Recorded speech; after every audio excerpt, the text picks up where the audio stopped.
Today's Metro News television forecast is brought to you by Salango Law. Get results, not excuses.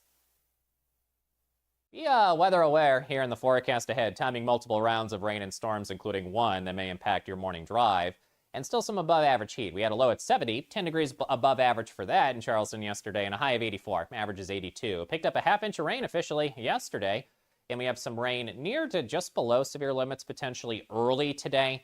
And then later on, central and northeastern areas of the state, a marginal risk for some isolated severe storms that are possible. Large hail and mostly for damaging winds are possible. And then up to a slight risk for scattered severe weather on Thursday, mainly for damaging wind potential, but some large hail is possible, along with some heavy to locally excessive rain. Remember, turn around, don't drown yet. If any excessive rain falls, could lead to some local flash flood impacts in the days ahead. At 7 a.m., what the radar may look like, rain and storms are likely passing through the state. Chances this afternoon, chance tonight, chance tomorrow, then likely again on Friday. Weather pattern-wise, there's a trough over Appalachia or just to the east. The main cold front doesn't pass through on Friday. Fly saver forecast, it starts at home. There's plenty of heat and chances of storms in here too. Chicago 91, risk of showers and storms. Charlotte, some record heat possible later for the end of the week, 97 on Friday. Northern areas, rainstorms likely. Can't rule out an isolated, strong, or severe storm. Highs low to mid-80s. Chance of showers and storms later in some eastern areas. Some areas approaching 90 degrees potentially today. So warm to hot, increasing humid conditions for some of us too. 70s, 80s, and 90s from east to west here. In southern areas, some 70s to mid-80s. Rain and storms likely again for the morning drive, and chances continue tonight and tomorrow. Some increasing heat tomorrow, 92 in Charleston, peak heat index near 100. Saturday is likely dry, and then we'll time some other cold fronts early next week. Still chances of passing rain and thunder. This is Ben Salango with Salango Law. Salango Law has earned a reputation for getting excellent results for our clients. With decades of experience handling thousands of cases, we know what it takes to deliver. Proudly voted best in the Valley for 3 consecutive years by readers of the Charleston Gazette-Mail, Salango Law is deeply committed to giving back by investing in our community.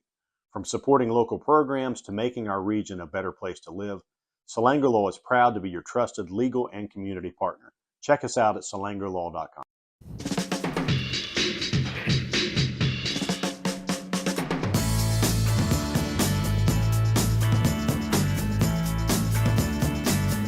We are live in the Co-Insurance Studios on the campus of Marshall University as we continue tracking the high school state baseball tournament. We're going to talk to the mayor of Huntington, Patrick Farrell.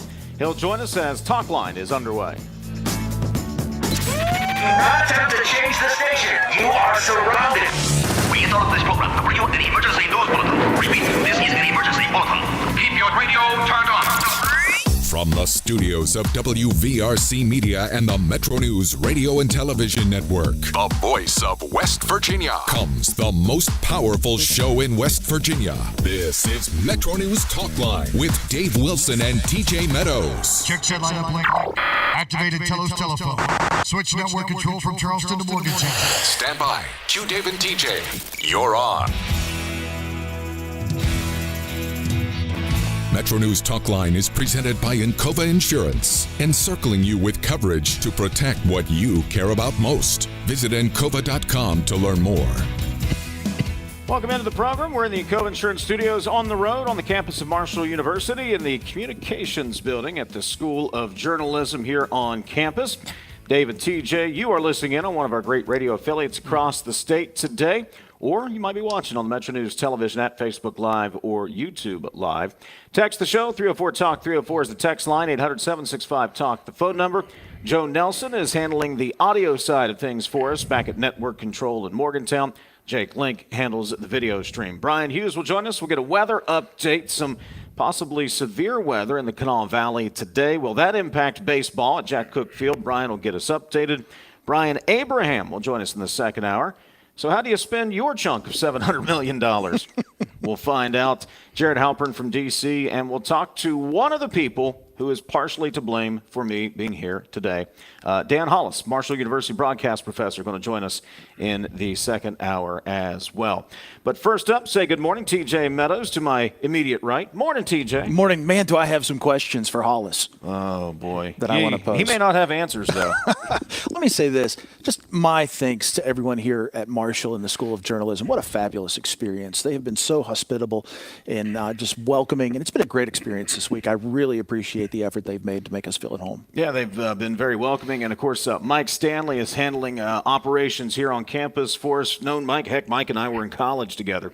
And he has been very helpful, and he's kind of running all the technical side, as he did 20 years ago when I was working at WMUL upstairs as well. So big thanks to everybody here. We really appreciate it. Also, big thanks to the guy sitting to my far right this morning. That's the mayor of Huntington, Patrick Farrell. He joins us on set this morning. Mr. Mayor, good morning. Thanks for coming by. Good morning. Welcome home. It's always good to be down here around. You know, I try to take some Kelly Green up north, to that city up north, but it's always good to be here. And it's great to have the high school baseball tournament in Huntington. Rave reviews so far from the people I've talked to. Listen, we're thrilled that the West Virginia SSAC decided to come here. You know, the tournament was here 50 years ago, and it's taken us a long time to build back. But we, at Marshall University, we built a stadium, right? We built it and then attracted other folks to come, and we submitted a competitive package to the SSAC along with our CVB and Marshall and said, look, the city wants this. Marshall wants this. Our community wants this. Please come and join us. And we're thrilled that the tournament's here, 32 teams. It's been just a fantastic week. What's it mean for the city? Well, it means everything. I mean, we use it as a showcase, right? So first we want families and students to come and be on campus. Marshall is a big part of this. It's their facility. But we want people to see Marshall for everything that it is. A lot of people have never been to Marshall. So when you get someone coming from the Eastern Panhandle, the Northern Panhandle, they see it for the first time and they see it's a first-class facility. The second piece is that many people either haven't been to Huntington or haven't been here in a long time. And when they come in and they see it, it's like, wow, this isn't the Huntington I remember. And we love that, right? Because they see that we have a fantastic restaurant scene. We've got a beautiful downtown. I think we have the best park system in the entire state. So when people come to Huntington, they see that. They're like, well, I didn't know that. Or they see it again for the first time. And it just has a real impact on our city.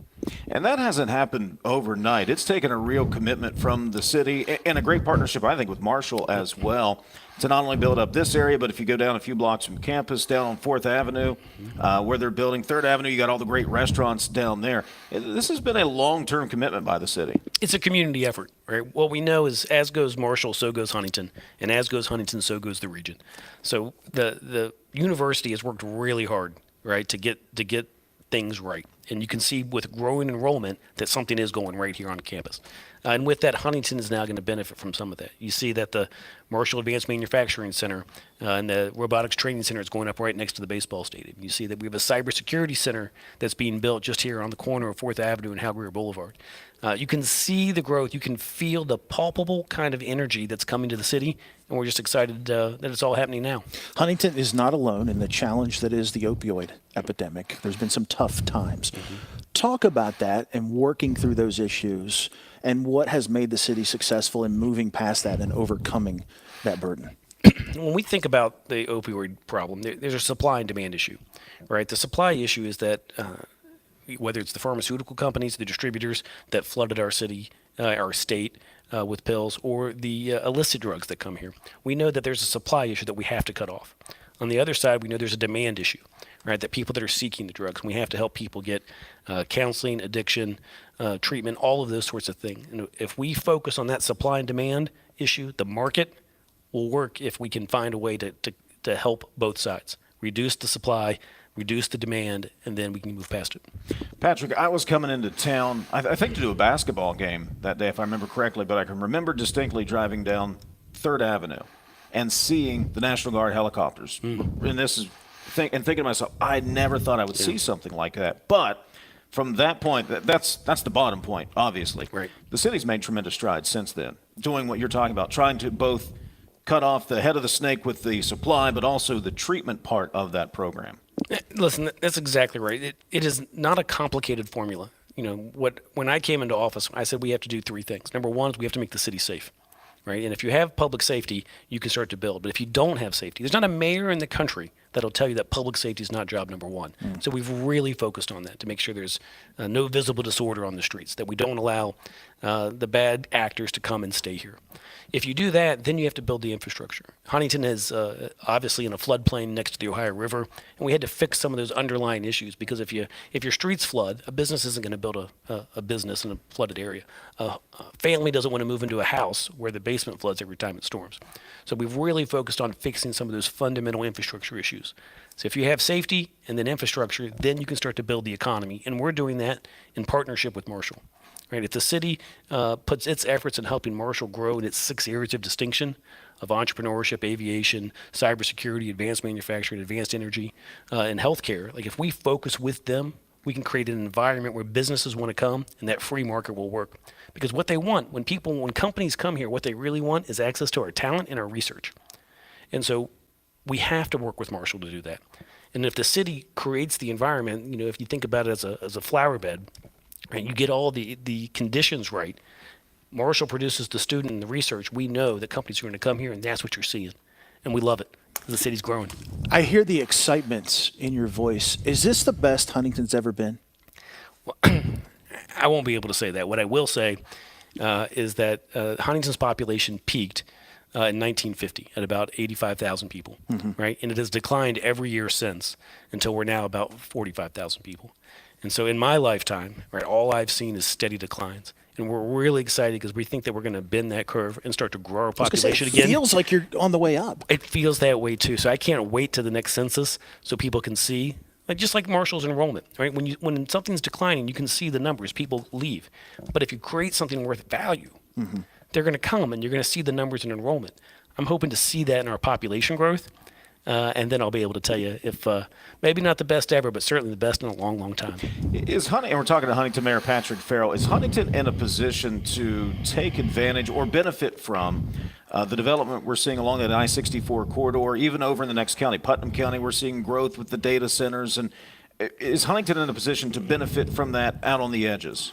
What I'll say is a rising tide lifts all boats. We love the fact that Nucor is up on Route 2, just north of us in Mason County. We love the fact that there are people that are interested in building data centers. We know that the future is going to depend on those data centers happening. We'd like to have access to it. We have an airport here in Huntington. We know that we're attracting growth capital there.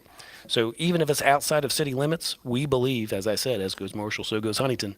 As goes Huntington, so goes the region. We want to bring this infectious energy to the entire area and have everyone have a rising tide. I mean, isn't that the only way that the region can compete? I live in Putnam County, so I frequent Huntington. I frequent Charleston.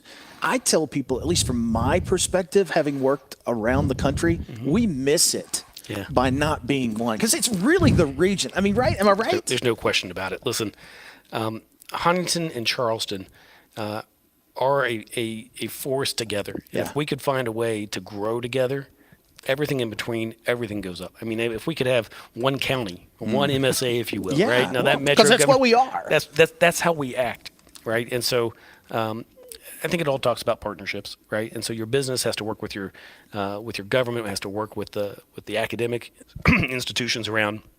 You can see what Marshall's done with the aviation school in Charleston, right? Marshall is better because we have an aviation school in Charleston. Charleston is better because you have students there taking lessons, right, and getting their degrees. That's how we can work on those partnerships, and that's how Huntington and Charleston can grow, and then everything around it can go up with it. Huntington Mayor Patrick Farrell joining us here in the Cove Insurance Studios on Marshall's campus.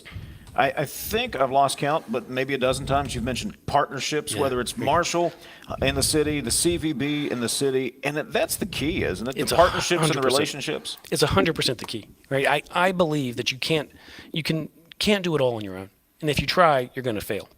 Right? But when you work together, when you have a common goal and you can convince people that this common goal is better for us all, but that's hard, right? We live in a tribal society. People like to go on their left or the right or whatever, how they want to divide themselves. And I like to focus on what's in front of us. When it comes to politics, we talk about the potholes. The pothole doesn't care if you're Democrat or Republican. Not a bit. It doesn't care who the president is. It just wants to have the pothole filled, right? It just wants to be filled. So let's focus on doing those things. Let's focus on making sure that it's safe Everybody likes safety. Let's focus on fixing the infrastructure so we stop the flooding. Let's focus on growing jobs because everybody needs one. And if you do that in partnership with people, I'm telling you, there's nothing we can't do. Remind me, how long have you been mayor now? About 15 months. 15 months. Best part of being mayor and the biggest challenge. I won't call it a problem. Biggest challenge in being mayor. Well, look, the best part is being the mayor of my hometown. I was born here. Yeah. Right. And so there's nothing that makes me more proud to be able to represent the people that are my people. Right. This is who I am. My family's here. And it's great to help lead us to some greater prosperity. And the biggest challenge is getting people out of the mindset, the scarcity mindset, right? That it's either me or you, right? And it can be us, and helping them see past historic slights or divides and focusing on that goal, because it's a constant thing, right? People don't want to trust each other. People don't want to believe that the future can be better because they haven't seen better. So we have to show them. We have to show them that growth can happen and that they can participate in it, that their lives can be better, their families can get more prosperity. And if you do that, I believe we can bring people together.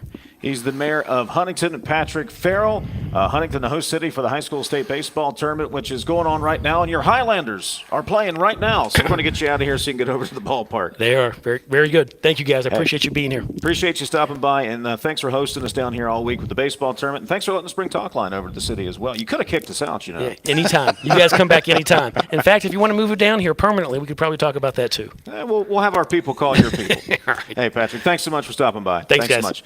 Huntington Mayor Patrick Farrell. We have more Talkline from the Cove Insurance Studios on the campus of Marshall University this week. Back in a moment. Hey, this is Brad Howe for your local internet provider, CityNet. Fiber is now at your front door and even in rural areas and communities across West Virginia. Thanks to broadband expansion funding, your tax dollars helped make it possible. And CityNet turned that investment into real connections for local families and businesses. Now, you can get blazing fast fiber internet with free installation, free equipment, no long-term contract, and local customer support that's always close to home. Don't settle for slow or no internet for another day. When it's high-speed internet you need, CityNet.net connects, protects, and perfects. Building a stronger West Virginia isn't just a dream, it's a mission. The High Technology Foundation knows economic diversity is the key. For over 30 years, they've been dedicated to transforming the state's economic landscape. Conveniently located in the heart of West Virginia, innovation, growth, opportunity, all under one roof. There's no need to look far for change. It's happening right here at the High Technology Foundation in North Central West Virginia. Visit WVHTF.org to learn more. You're listening to Talkline on Metro News, the voice of West Virginia. Leading the efforts to build a stronger West Virginia, the High Technology Foundation has a proven plan to strengthen and diversify our state's economy. The I-79 Technology Park's high-capacity infrastructure continues to attract advanced federal operations that are driving economic growth. This keeps our young, educated residents in the state and brings West Virginians home. The High Technology Foundation, building a stronger West Virginia. Learn more today at WVHTF.org. Sunshine, open roads, and a new Toyota from Dan Cava Toyota World. Lease an all-new Camry for as low as $398 a month. All new Tundras now up to $8,000 off. All new Tacomas now up to $4,500 off or lease as low as $399 a month. $7,500 off the new BZ or 0% financing for 72 months. We've got a Toyota for you at Dan Cava Toyota World in Fairmont. Shop the world. On the next State of Minds. There's this big power plant that looks like it's going right on top of Davis. And I think everyone was asking the same question, why? We have a rural character, outdoor character, wild character of our county. And we would be kind of putting in this utility size industrial landscape. And I think it would change the character of our county.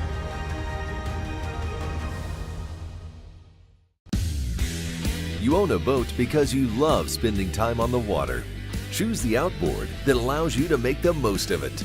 Honda Marine's legendary reliability, ease of maintenance, and powerful performance keep you going strong.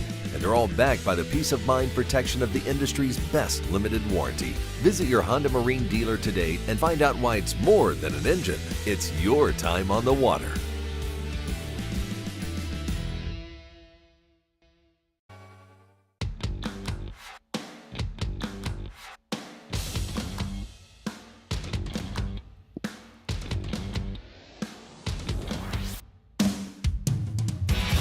MetroNews Talkline is presented by Encova Insurance, encircling you with coverage to protect what you care about most. Visit Encova.com to learn more. Text line is 304-TALK-304. Phone number is 800-765-TALK, 800-765-8255. That's the phone number. That's the text line. That's your way to be part of the program. Don't forget, our coverage of the high school baseball state tournament continues over at WVMetroNews.com this morning. We've got highlights, recaps, photos, reactions over at the website from all of yesterday's games, plus all the day's action before that. And we've got today's action going on as well, live radio, play-by-play coverage. And, oh, have I mentioned? Doesn't cost you a dime. It's all free. No subscriptions, no annoying one-time fees. We provide it to you as a public service.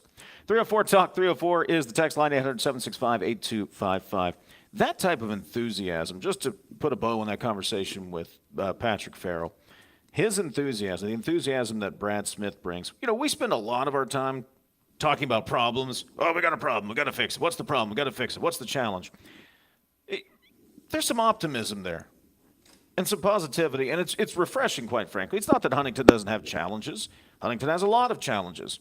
But the leadership that's in place with the city, with the university, and the other groups in this area gives you some optimism that there's an upward trajectory there, TJ. Because, again, we spend most of our time in the negative. That's what we do, right, in the media. Mm-hmm. But to see his enthusiasm, what Brad Smith has, there's a bright future, not just for Huntington, but I think for a lot of West Virginia with that type of commitment, that type of attitude toward moving forward. Infectious. Yes. With both individuals. And what I would suggest to you is that is the type of culture that people want to get behind. Listen to him. He very clearly articulated a plan on any question we asked and how they want to move forward. That's something people can buy into. We didn't hear him talking about national issues and political issues. We heard a guy who is the mayor of his hometown and is tickled to death to be talking about how he wants to make his city better. I mean, how refreshing is that? What are you referring to there, TJ? No, I'm picking up what you're putting down because he has a plan. Yeah. He has an idea. He has a vision. It's not just a list of grievances and things I want to stop from happening. It's a plan of what I want to see done. Mm-hmm. Like I said, refreshing compared to what we deal with a lot of the time in the political world. His trailing comment when he was talking about people's hesitancy, right, and being burned before, what I heard him say was, I am trying to transition the mentality from always saying no and that being the default to figuring out how to say yes. I was having a conversation earlier this morning with someone. In my opinion, if there's one thing that could change the mentality in West Virginia, it would be just that. A mentality that looks to say yes first instead of always saying no. We shoot ourselves in the foot so badly when it comes to that in this state. And look, we need to combat that. I heard that today. I'm impressed. I mean, put that guy, Brad Smith, in front of a company that wants to come here, man, what a pitch. But we've been burned, and I understand the attitude. Yeah. And you're right. We've seen people come through and promise the world and deliver nothing. Yeah. And we sit there and go, okay, so we're very suspicious. I get that. There's also this is the way it's always been done mentality, right? Go back, you want to go back, what, 40, 45 years when they were building Mountaineer Field. Well, there were people who didn't want to build Mountaineer Field in Morgantown. Why? Yeah. Well, you know, they didn't need a 60,000 seat stadium 30 years ago when my granddaddy was going to games. We have that attitude with what's always been done this way, and we've been burned a lot. Yeah. I mean, we've been burned over the years where people come in promising, you know, snake oil salesmen all the way back in the day. So I understand all that. But to your point, you are right. Change the attitude to we can do this. We have very much we can't do this attitude. Not that we can't. It's just that's the attitude. You know who's going to fix that? The young generation. Honestly, TJ? No. It's going to be the generation that is in school here at Marshall now and across the state. Look, I don't have a lot of faith anymore in my generation, a lot of the Gen Xers, right? We're Gen X guys. I just don't. I hate to say that. Gen X? I'm not giving up. I'm just saying I think I'll get a better return on my investment in what is coming up because they're not as jaded. And they're willing to take risks. They're not as jaded, but you know what? They have to believe they can do it here.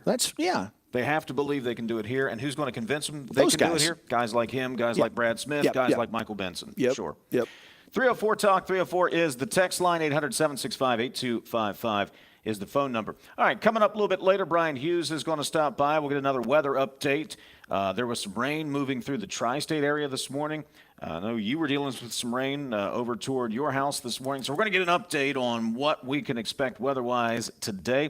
Also, do we know who could possibly be the next labor secretary? Is it a guy who's been on the show a couple of times? A guy you're well aware of, perhaps? We'll discuss that. And, oh, by the way, remember how we got a judge in trouble? Yeah, that case is still moving forward, but a favorable ruling for Judge Akers in Kanawha County. We're going to get to all of that coming up as the first hour unfolds. Second hour, Brian Abraham will stop by, president of AEP, and Jared Halpern, the latest on what is happening in Iran.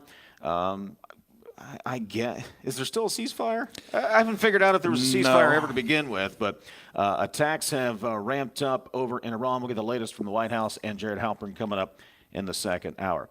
800-765-TALK is the phone number, 800-765-8255. You can text the show at 304-TALK. 304. Dave and TJ in the Encova Insurance Studios on the campus of Marshall University this week. They have been gracious hosts for the first half of the week, and I would suspect for the second half of the week as well. So that's what's ahead for the rest of the hour. Give us a call, 800-765-TALK, 800-765-8255, and text the show at 304-TALK 304. This is Talkline from the Encova Insurance Studios on location day on the campus of Marshall University on Metro News for 40 years, the voice of West Virginia. It is 10:30, time to get a news update. Let's check in with the Metro News Radio Network, find out what's happening all across the great state of West Virginia. Today's Metro News television forecast is brought to you by Salango Law. Get results, not excuses. Weather aware here in the forecast ahead, timing multiple rounds of rain and storms, including one that may impact your morning drive, and still some above average heat. We had a low at 70, 10 degrees above average for that in Charleston yesterday, and a high of 84. Average is 82. Picked up a half inch of rain officially yesterday, and we have some rain near to just below severe limits potentially early today. And then later on, central and northeastern areas of the state, a marginal risk for some isolated severe storms that are possible. Large hail and mostly for damaging winds are possible. And then up to a slight risk for scattered severe weather on Thursday, mainly for damaging wind potential, but some large hail is possible, along with some heavy to locally excessive rain. Remember, turn around, don't drown yet. If any excessive rain falls, could lead to some local flash flood impacts in the days ahead. At 7 a.m., what the radar may look like, rain and storms are likely passing through the state. Chances this afternoon, chance tonight, chance tomorrow, then likely again on Friday. Weather pattern-wise, there's a trough over Appalachia or just to the east. The main cold front doesn't pass through on Friday. Fly saver forecast, it starts at home. There's plenty of heat and chances of storms in here too. Chicago 91, risk of showers and storms. Charlotte, some record heat possible later for the end of the week, 97 on Friday. Northern areas, rainstorms likely. Can't rule out an isolated strong or severe storm. Highs low to mid-80s. Chance of showers and storms later in some eastern areas. Some areas approaching 90 degrees potentially today. So warm to hot, increasing humid conditions for some of us too. 70s, 80s, and 90s from east to west here. In southern areas, some 70s to mid-80s. Rain and storms likely again for the morning drive, and chances continue tonight and tomorrow. Some increasing heat tomorrow, 92 in Charleston, peak heat index near 100. Saturday's likely dry, and then we'll time some other cold fronts early next week. Still chances of passing rain and thunder. This is Ben Salango with Salango Law. Salango Law has earned a reputation for getting excellent results for our clients. With decades of experience handling thousands of cases, we know what it takes to deliver. Proudly voted Best in the Valley for 3 consecutive years by readers of the Charleston Gazette-Mail, Salango Law is deeply committed to giving back by investing in our community. From supporting local programs to making our region a better place to live, Salango Law is proud to be your trusted legal and community partner. Check us out at salangolaw.com. The 2026 High School Baseball State Championship. 4 classes, 4 champions, 1 unforgettable day. From first pitch to final out, the 2026 West Virginia High School Baseball State Championship, presented by Toyota, Saturday, June 13th. Watch live on Metro News Television, Facebook, and YouTube. Available on mobile, Roku, Apple TV, Fire TV, LG TV, and select Samsung Smart TVs.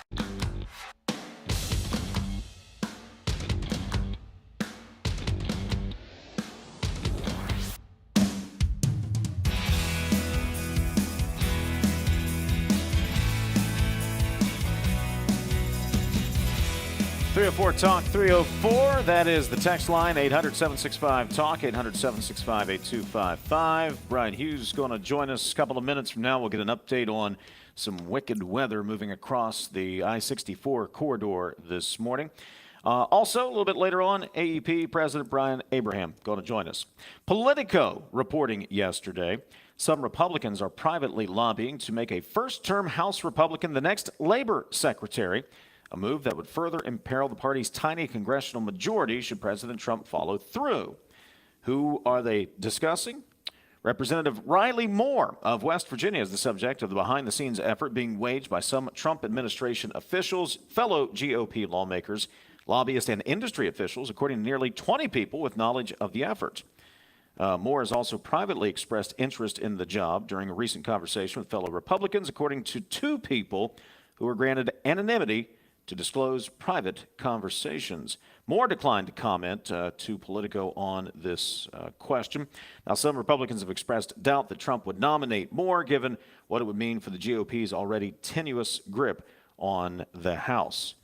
You have my attention. This would be a very interesting pick, I think, by the president, although it's not outlandish, given Riley Moore's history. I mean, he came up as an entrepreneur, as a welder. He has been very vocal for workers' rights, if you will. Mm-hmm. So it's not the craziest idea that I have heard, but it certainly would be a very interesting pick given the broad scope of the small numbers in the House, the very slim majority, and what that could mean overall politically for the Trump administration and its agenda.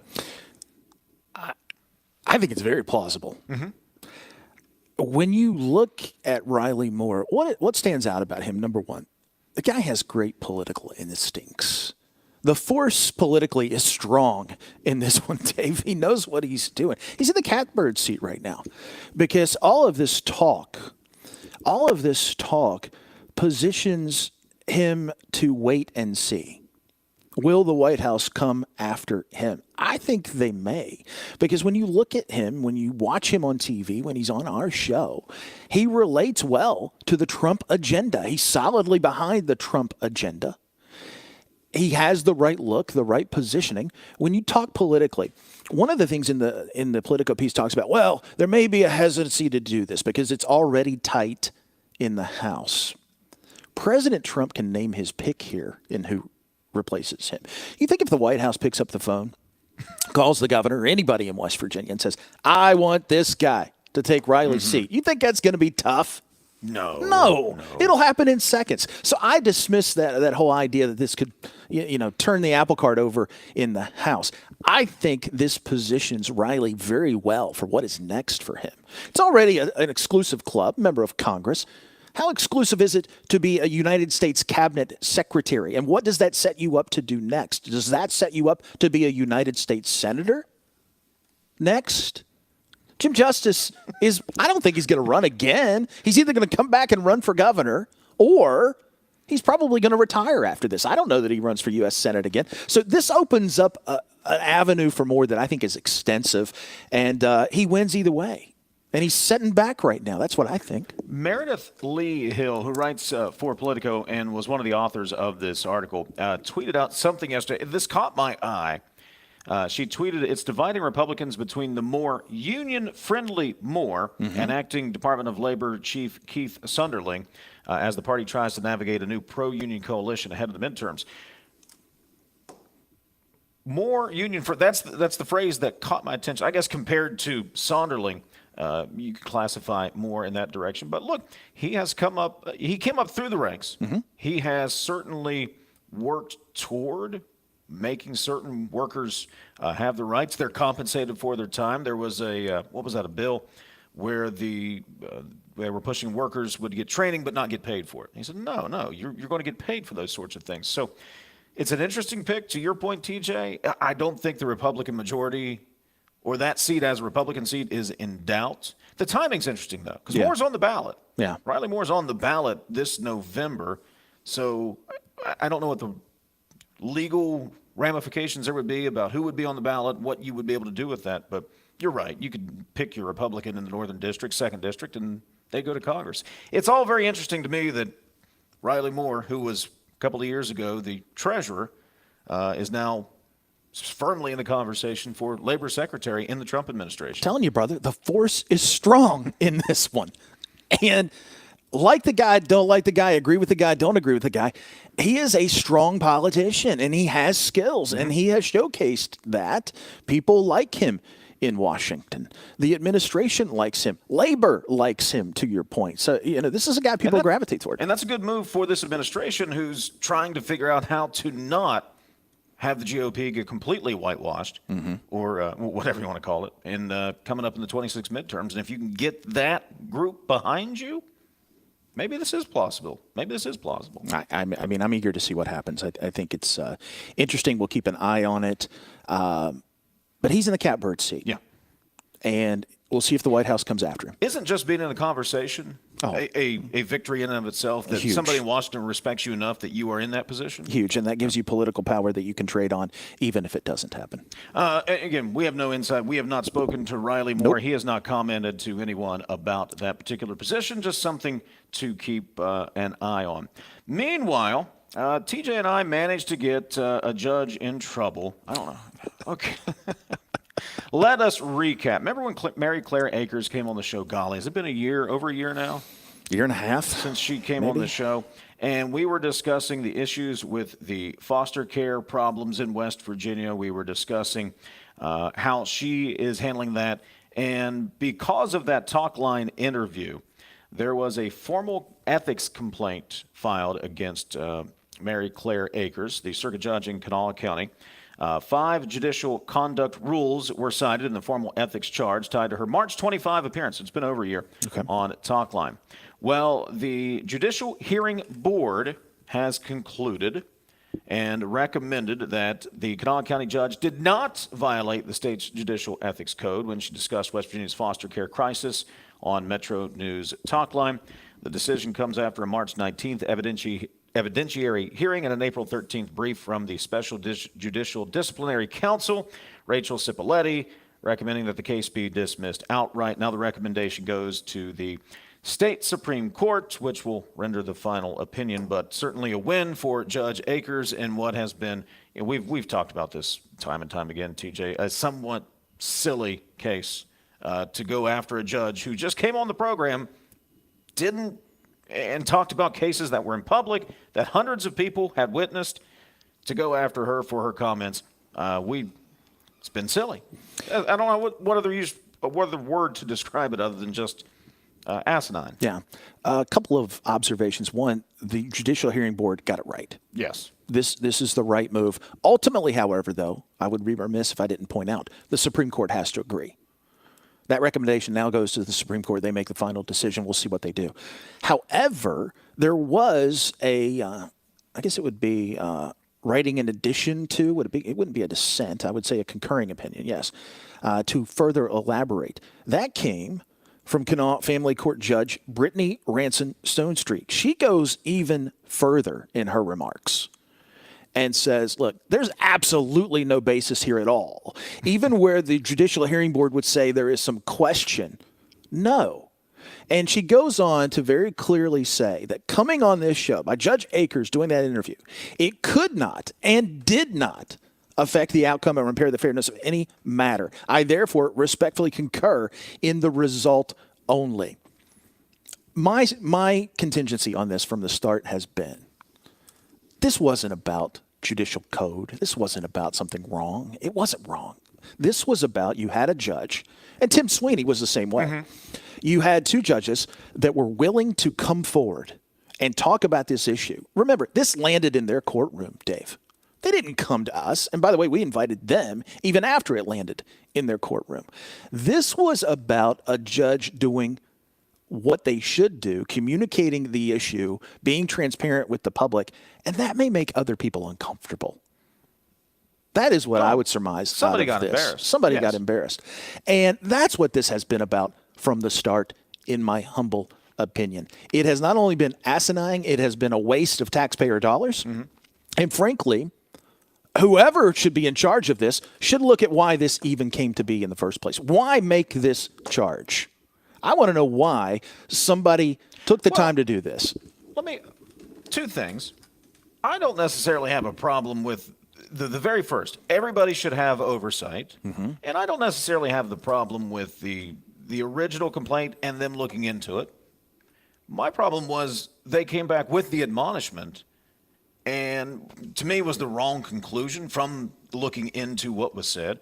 And Judge Akers, she could have taken the admonishment, taken the slap on the wrist and gone, okay, whatever. But she didn't. She fought it, and she should have, because she was right. She is right, and it's been bared out in the evidentiary hearing and the conclusions that have been reached by multiple groups at this point going to the Supreme Court. So I don't necessarily have a problem with that. Everybody should have oversight. You want to look into what's said? Okay.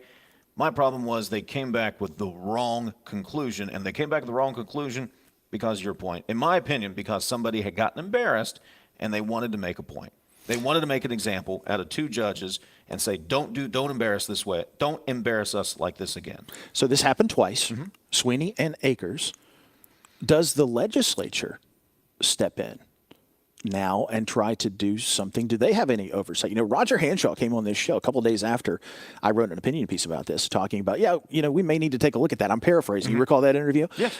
They didn't let him testify, by the way, not in his full degree. Does the legislature take a look at this? And if they don't, does it happen again? I don't know the answer. I'm asking. I think we need to figure out if it's broke first. Yeah. Right? Figure out if it's broken and it needs fixed, fix it. If this is just a situation, maybe it does. Maybe it does. Maybe they need to take a look at it. But looks like that is headed to the Supreme Court again, a win for Judge Akers, and I'd like to say it's pretty much all our fault. Wonder if she'll come on after it's all said and done and talk about it. I mean, I hesitate to even ask, but I'll tell you this, all jokes aside, I've asked other judges to come on since this. You know what they've told me? No. Why would they? Did you see what you did to Judge Akers? Yeah, exactly. You can't even say her first name right. 304 Talk. I remember that. Inside joke, if you remember. 304 Talk, 304 the text line, 800-765-TALK, the phone number. We'll get an update from Bryan Hughes. How's the weather going to impact baseball today in Huntington? How's the weather going to impact you across the I-64 corridor? We'll find out next. This is Talkline from the Cove Insurance Studios. Life is busy. Your health care shouldn't slow you down. With WVU Medicine's My WVU Chart app, you can schedule your appointments anytime, anywhere, right from your phone or computer. Whether it's a virtual visit or an in-person checkup, booking is quick and easy. Don't have an account? Sign up today at mywvuchart.com or download the app. Take control of your health with WVU Medicine and My WVU Chart. Picture a community where every space tells a story. Those are the communities we're designing at ZMM Architects and Engineers. With a blend of creativity and technical expertise, we design spaces that inspire, innovate, and ignite change. From cutting-edge educational facilities to community-centric gathering spaces, we're committed to improving lives through design. Let us help you shape a brighter future for generations to come. Because at ZMM, it's more than architecture. It's about building your legacy. You're listening to Talkline on Metro News, the voice of West Virginia. What does it mean to lead in medicine? J.W. Ruby Memorial Hospital is the top hospital in West Virginia, nationally recognized for 3 programs in 18 procedures and conditions. But to us, leadership means being first in care, in lives saved, in lives restored. In medicine, we lead in the ways that truly matter. In 1914, The same year the first commercial flight soared and the Panama Canal opened, Greer Industries was born. Herbert and Agnes Greer began in Morgantown, West Virginia, striking the first pick into the limestone formation that would become the backbone of one of the state's great industrial legacies. From the roads we drive on, the buildings we build, and the communities we serve, Greer Industries has been delivering quality for decades. At Greer Industries, we've been improving lives for more than a century. Download Metro News Television on your iPhone or Android. Search Metro News Television in your app store.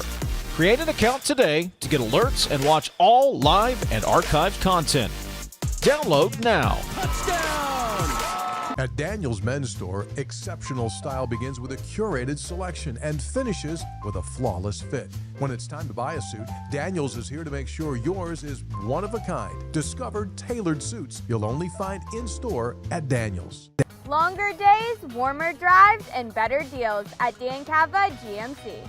Hit the road in one of our new luxury GMC Acadias. Take your pick from our massive selection.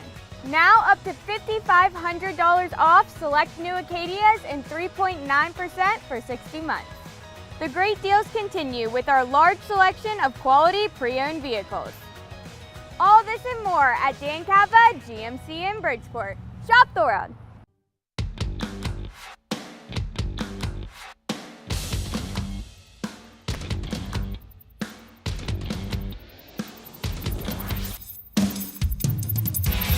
Metro News Talkline is presented by Encova Insurance, encircling you with coverage to protect what you care about most. Visit Encova.com to learn more. Rain moving across the area earlier this morning, at least the Huntington area earlier this morning. Rain moving across the I-64 corridor. Let's check in with Metro News meteorologist Bryan Hughes. Bryan, what's going on, man? We need sunshine for baseball, not rain. You know what? We love sunshine for baseball, but unfortunately, spring baseball, because technically we're still in spring. We're not summer yet. Spring baseball means showers and storms are possible. The thing is, it's different about today versus normally what we would see is today, the rain is in the first half today. The second half of the day, things are going to dry up much better. But right now, flash flood warning continues for parts of Wayne, Lincoln, back into sections of Kanawha and Boone counties.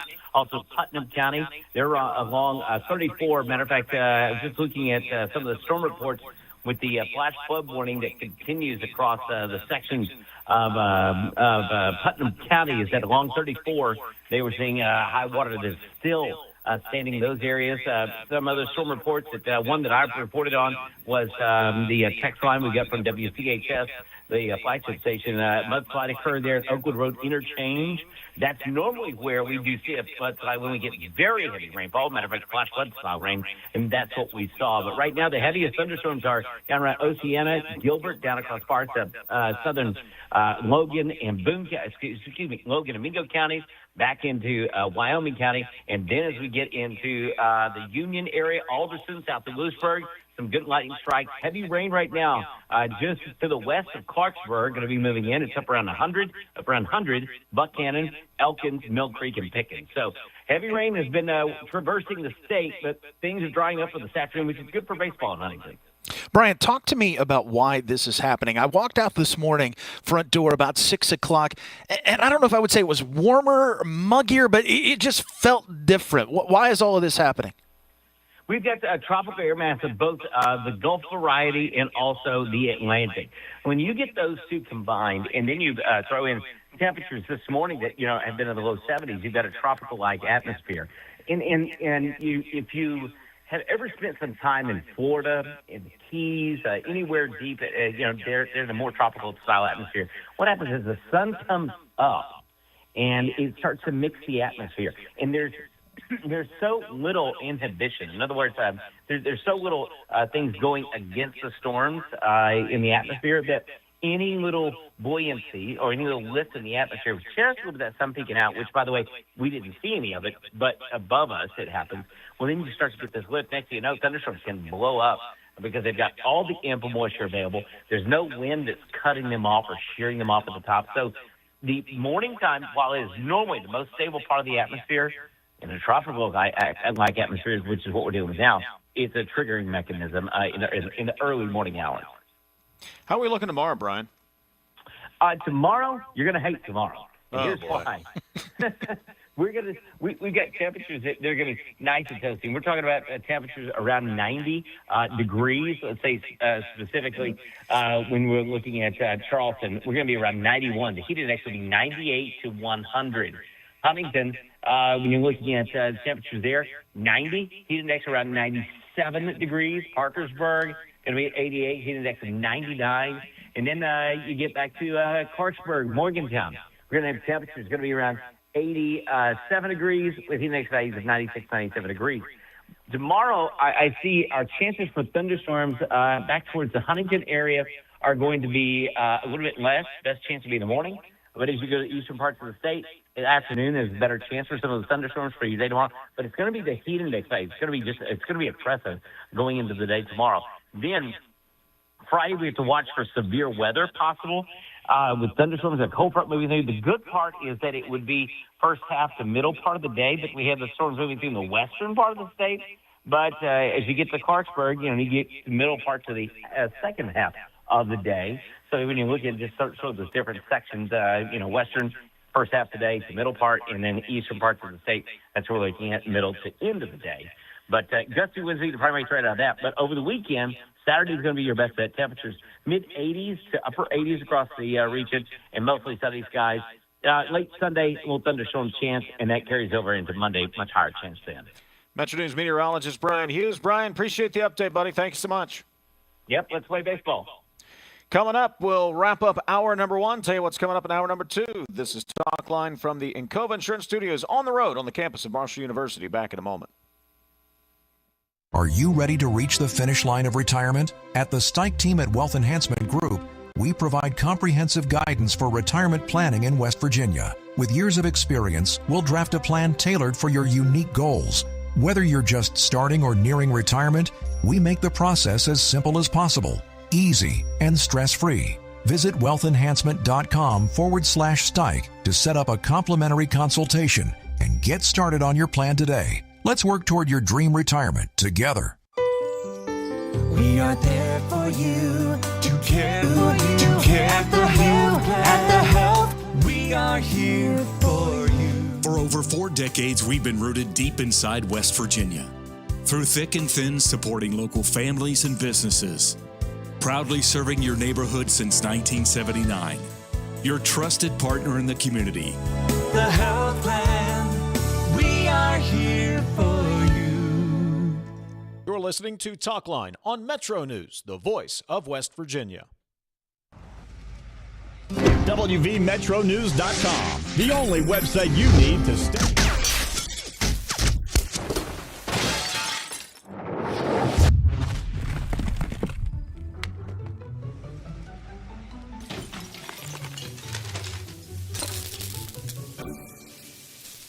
I'm Sean Kovich, Mountaineer Golf Coach. When disaster strikes your home, business, or golf game, call the restoration company the Mountaineers call. Panhandle Cleaning and Restoration. Leading the efforts to build a stronger West Virginia, the High Technology Foundation has a proven plan to strengthen and diversify our state's economy. The I-79 Technology Park's high-capacity infrastructure continues to attract advanced federal operations that are driving economic growth. This keeps our young, educated residents in the state and brings West Virginians home. The High Technology Foundation, building a stronger West Virginia. Learn more today at WVHTF.org. What does it mean to lead in medicine? J.W. Ruby Memorial Hospital is the top hospital in West Virginia, nationally recognized for 3 programs in 18 procedures and conditions. But to us, leadership means being first in care, in lives saved, in lives restored. In medicine, we lead in the ways that truly matter. You own a boat because you love spending time on the water. Choose the outboard that allows you to make the most of it. Honda Marine's legendary reliability, ease of maintenance, and powerful performance keep you going strong. And they're all backed by the peace of mind protection of the industry's best limited warranty.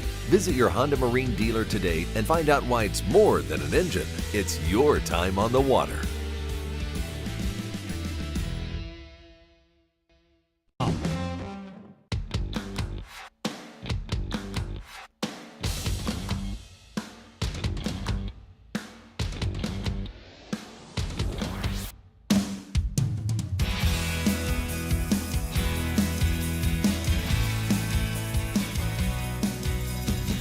Jackpots are growing in West Virginia. Jackpots are on the rise every week. Powerball hits Mondays, Wednesdays, and Saturdays. Mega Millions lights up Tuesdays and Fridays. That's 5 chances a week to get in on life-changing jackpots. Play in store and online. 18 plus to play. Please play responsibly. The Powerball jackpot is $238 million. Mega Millions jackpot is $413 million. So go ahead, play today. Let's check the text line, 304-TALK-304 this morning. What some may see as a strong political savvy, others may call weak principled in Congressman Moore. Anyone who has watched him closely has witnessed a clear evolution in rhetoric and demeanor from Delegate Riley Moore to later Congressman Riley Moore. That is not at all appealing to many, says the texter. It's all perspective. Listen, I've known Riley Moore now for several years. He's the same guy as he was when I first met him when he was in the House, was treasurer, now a congressman. I don't think he's changed. I think what has changed is the amount of attention his comments and his demeanor gets. Do you know what winning is in politics? Getting 50 plus 1. You don't have to get 95 plus 5. I mean, you know what I mean? It's whatever the threshold. And it's a numbers game. I would never presume to tell anyone what they think about someone. I mean, that's your vote. Yeah. Cast it as you will, but you may be in the minority there. Texter says the governor is shaking in his boots because he wants Big Jim's seat. Moore would beat the governor easy. Dave and TJ, anyway, you can get us an update about the Morgantown firefighters and their lawsuits with the city. I feel like it's been a while since we've heard about it. I'll check with Mike Nolting at WAJR. I've covered that for years and years, and I don't know where those are. I'll check with Mike, try to get you an answer. How's that? Coming up, second hour, Brian Abraham from AEP. How do you spend your chunk of $700 million in investment into coal? We'll find out. And a little bit later on, one of the guys you can blame for this whole show. I'll explain. This is Talkline on Metro News for 40 years, the voice of West Virginia.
Today's Metro News television forecast is brought to you by Salango Law.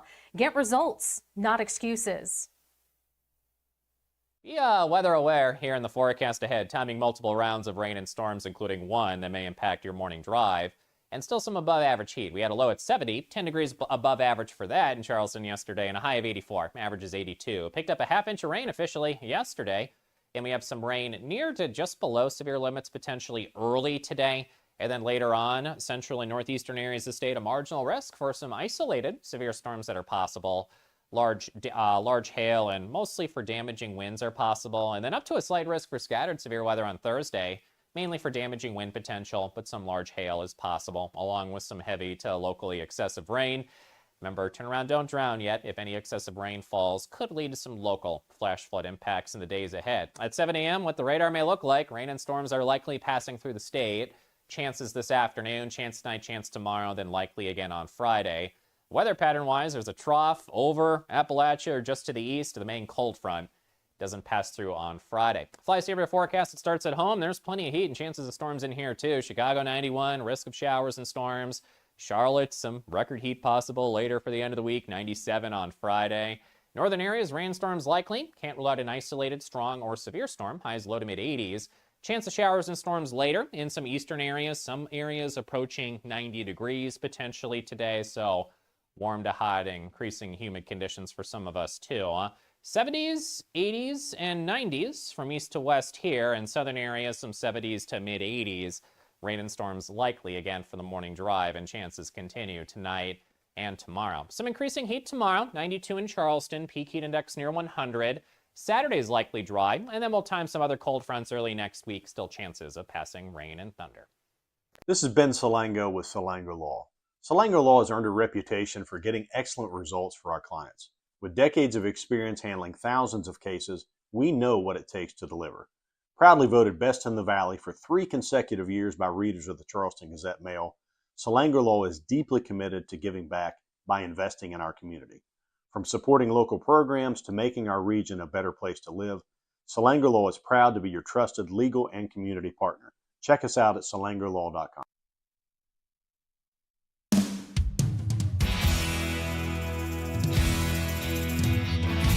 MetroNews Talkline is presented by Encova Insurance, encircling you with coverage to protect what you care about most. Visit Encova.com to learn more.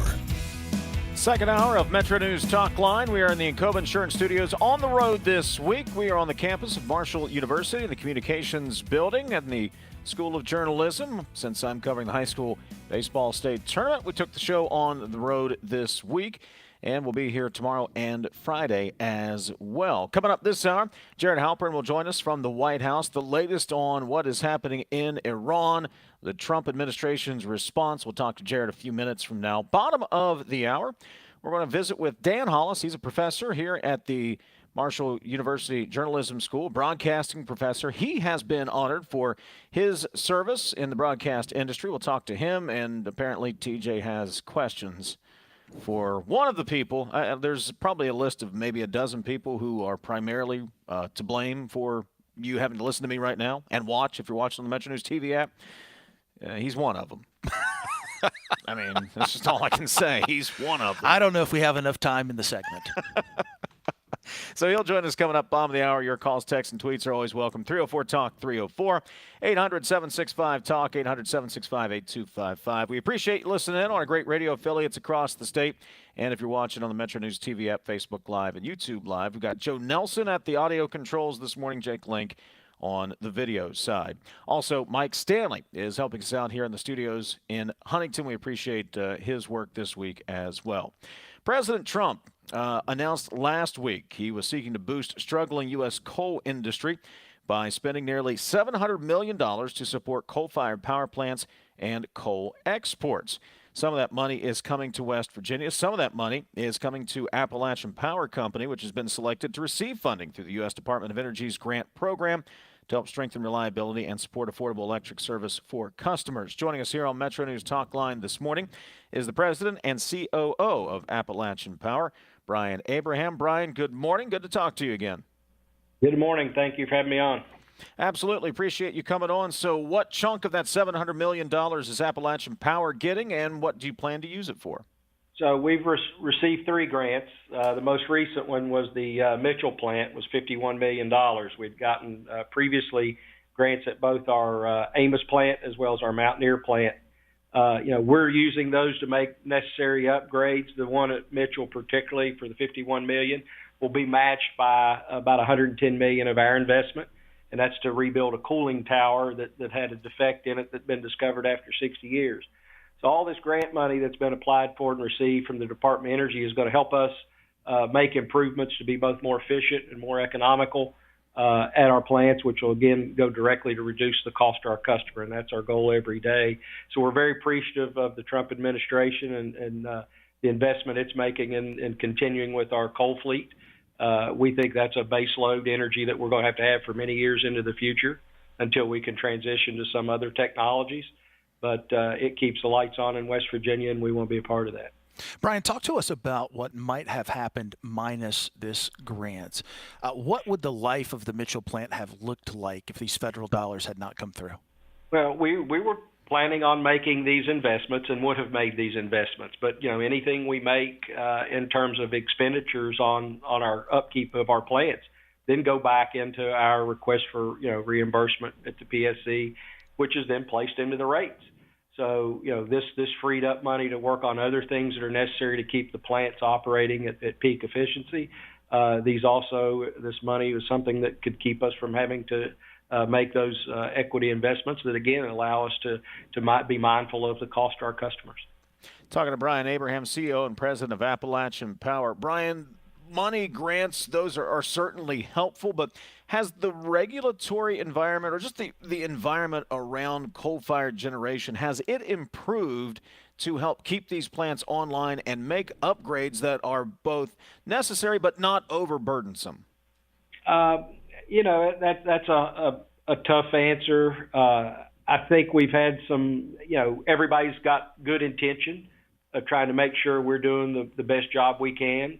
Obviously, that's our goal. Number one goal is to be efficient and be cost effective so that we can keep the cost low for our customer. But there are times when some are trying to be too helpful in providing incentive to us that oftentimes can become an obstacle. So we've re-engaged with all those stakeholders external to us as well as to the regulators. We think there'll be a path forward where we can all understand that we're doing our very level best to operate in the environment we're given and try to keep these plants running at peak efficiency. What I should note is, we're incentivized to do that because once we get the heat up on these plants, we don't want to lose that. We want them to run 24/7. But if you understand that we're working in the market where we bid into the PJM, that is, we sell our power on a bid basis. If we're not the most cost effective for PJM, then they won't necessarily be interested in that. So even though you make something, if you can't sell it, there's nowhere for it to go. So we have to be mindful of that as well, and that's something that we're constantly tracking, working toward every day. But we have to be more cost effective. These improvements do that. When we become more cost effective, then we become more of an opportunity for PJM to take our load. I want to dive into that a little more because you're right. Keeping these plants open, there's value in that capacity because you have to have the ability to meet your demand. But when you talk about that efficiency in the marketplace, many are excited, especially in the coal industry. They should be. We want to mine more coal. We want to use more coal. I don't think anybody has argument with that. But will these investments do that? Will it make you more attractive in that wholesale market for these plants that are being upgraded? And will they be dispatched more as a result? Or is it too early to tell? It's early, but I think the intent that we have will yield result. And let me explain why. Every improvement we make in the plant that's going to result in efficiency is going to get the overall cost down. If the overall cost, because we won't have to make needed and other repairs on a basis that drive our cost up. If our cost is low, then we become competitive. It's not enough to say, we want to use coal. Of course, we all want to use coal. We have to be cost effective, and that way we become competitive. And that's our goal. That's why we're working with our partners in the coal industry now to figure out ways we can all work together. I think that's something that's probably been missed the last few years, the opportunity to do that. That's why, I'm taking over, made a pledge to do, and we're working very hard toward that every day. Talking to Bryan Abraham, president of Appalachian Power and CEO at Appalachian Power. Bryan, $700 million is a lot of money. I mean, I'm not going to sneeze at that. It sounds like a lot of money to me. It is a lot of money, but in the grand scheme of things, when we're talking about the energy industry, the coal-fired energy industry, is that a lot of money in what it's going to take to bring the industry into the 21st century and keep it as an essential generation facility moving forward? Again, that's a tough one to answer. The cost of a single coal plant to build a new one would run into the several billions of dollars, right? So $700 million spread across the country at different power generators is not necessarily a great number. But again, every bit helps because it helps us to become more efficient, which again then makes us competitive. And if we're competitive, then there's a market for what we're doing. The problem with, I think, the coal generation in the past has not been one of necessarily competitive, but was one of policy. You had a couple of administrations ago that were hell bent on, quite frankly, putting the coal industry out of business by reducing the power plants. And so the fleet in this country for that base load has dramatically decreased. There's no question that over the last 20 years, coal has become just a glimmer of what it once was in providing power to this country. We can maintain what we have. We can improve upon what we have, which again then keeps our coal miners working. It keeps generating jobs in West Virginia. And that's what we intend to do. We're not ready to give up this ghost. We think we've got a long run ahead. The plans we have is to run our plants well beyond the 2040. Our forecasts show that we think we're going to increase our coal demand in these plants because of the large load customers that we're attracting to West Virginia, that we could double our output of what we use in coal in the coming years. So that's what we intend to do. We're making investments and plan to make future investments to keep that going. And these kind of grants are exactly the things that can help us do that. Bryan, it's a good story. It's the right way to get it done, in my humble opinion. I do want to transfer and talk about a different story, switch gears a bit. The story at WVMetroNews.com. The state consumer advocate and a group representing large energy users are asking the State Public Service Commission to hold off Appalachian Power until the summer of 2028 before allowing it to seek a base rate increase on its customers. We have talked before about this inflationary mechanism that has been presented as opposed to putting on a full base case. I'd like your reaction to the criticism that was offered from the consumer advocate and others this week at the PSC. Well, I'm just getting the analysis back from our staff that was there yesterday. It appears to me the complaint was not making a guarantee on what our offer is. And again, this was something this is a rehash of the original order. We talked about this a few weeks ago. This was not a new ask. This was what was previously granted in the order of the PSC. This was something, there was an appeal filed. Some people looked at it and said, well, maybe they should take another look at this and put some more in the record. So that's the only reason everybody was there yesterday. As we discussed before, what we were seeking to do is come in with a much lower ask with an inflationary increase to kind of keep costs down on our customers. So what, in essence, they were asking for was it to not make this permanent. Well, that was part of what we talked about by shopping around in negotiations with the Public Service Commission, a way to get prices so that they're more consistent to the customer rather than these peaks and valleys that we've seen over the years. Obviously, keeping us from coming in and asking for another increase is not something that's going to remedy that. What we need to be doing is working together. I understand the consumer advocate has their job to do. Interestingly, the energy consumers group was in there making its ask when they weren't affected by this increase. So, again, interesting to see them there. But, every day we come in to work trying to figure out a way to keep costs down as low as we can. We understand times are tough. We've got to make a return on equity for our shareholders, but at the same time, we've got to be mindful of who our customers are, and that's what we work toward every day. So, dismayed to see it, but we'll get our way through it. Bryan Abraham, President, CEO of Appalachian Power. Bryan, always appreciate it, buddy. Thanks for stopping by. Thank you. Coming up, we'll check in Washington, D.C., get an update from Jared Halpern, Fox News Radio from the White House. When we return, this is Talkline from the Cove Insurance Studios on the road at Marshall University. Back in a moment. Right now, America is hungry for energy, more power, more reliability, and more security. So here's a question worth asking. Why not coal? And why not now? West Virginia sits on one of the most abundant energy resources in the world. Generations of miners, proven infrastructure, and coal-fired power plants already delivering dependable, around-the-clock electricity. At a time when demand is surging and reliability matters more than ever, coal isn't a question mark, it's a solution. Today, there's robust support in West Virginia and Washington to strengthen American energy independence using the resources we already have. So again, we ask, why not coal? And why not now? Because when it comes to powering our homes, our hospitals, our economy, and new opportunities, West Virginia Coal is ready. A message from the Friends of Coal, powering America today and tomorrow.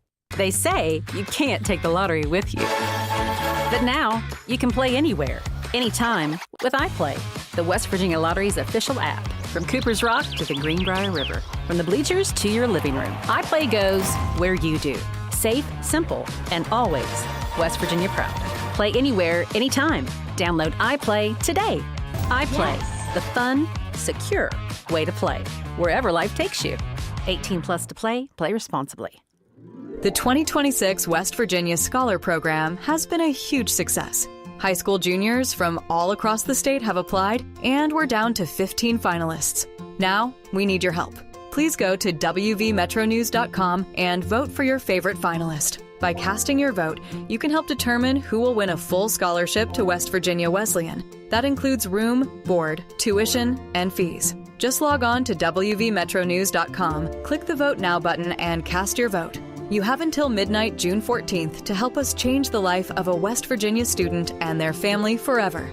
Cast your vote today by clicking the Vote Now button at wvmetronews.com. The 2026 West Virginia Scholar is supported by Greer Industries, the West Virginia Hospital Association, ZMM Architects and Engineers, the West Virginia Farm Bureau, Friends of Coal, and of course, Metro News. Vote now at wvmetronews.com and help us change the life of a West Virginia student forever. You're listening to Talkline on Metro News, the voice of West Virginia. Leading the efforts to build a stronger West Virginia, the High Technology Foundation has a proven plan to strengthen and diversify our state's economy. The I-79 Technology Park's high-capacity infrastructure continues to attract advanced federal operations that are driving economic growth. This keeps our young, educated residents in the state and brings West Virginians home. The High Technology Foundation, building a stronger West Virginia. Learn more today at wvhtf.org.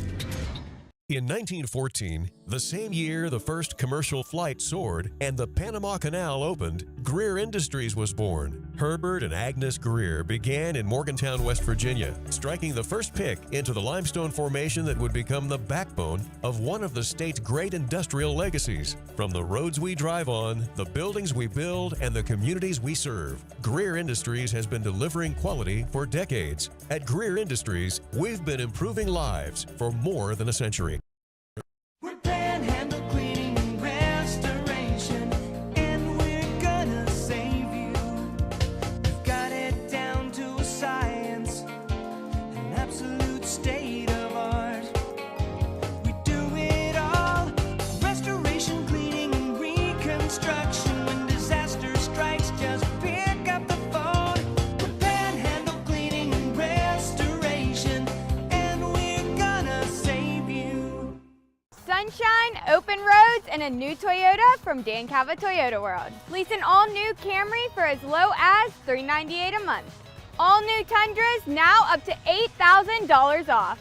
All new Tacomas now up to $4,500 off, or lease as low as $399 a month. $7,500 off the new BZ or 0% financing for 72 months. We've got a Toyota for you at Dan Cava Toyota World in Fairmont. Shop the world.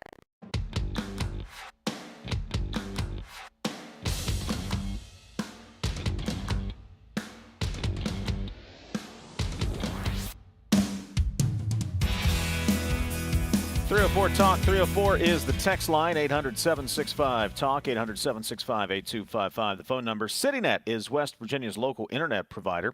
High-speed, reliable fiber internet is probably right at your front door. Now is the perfect time to connect. Tax dollars are helping expand broadband access across West Virginia, and more rural communities now have access to true high-speed internet. Local customer support you can trust. Fast, reliable fiber internet built for everyday life. When it's high-speed internet you need, CityNet.net connects, protects, and perfects. Professor Meadows was schooling me there during the break. Here's the bottom line, TJ, that I took away from our conversation. We're talking about energy policy and in the coal industry, coal-fired generation. It's complicated. And that's $700 million, and I think Brian Abraham did a good job explaining it. You did a fine job elaborating on it as well during the break. But that $700 million, the bottom line is it makes the coal-fired plant, Mitchell, let's use the Mitchell plant, for example, more efficient. That makes it easier to sell on the market.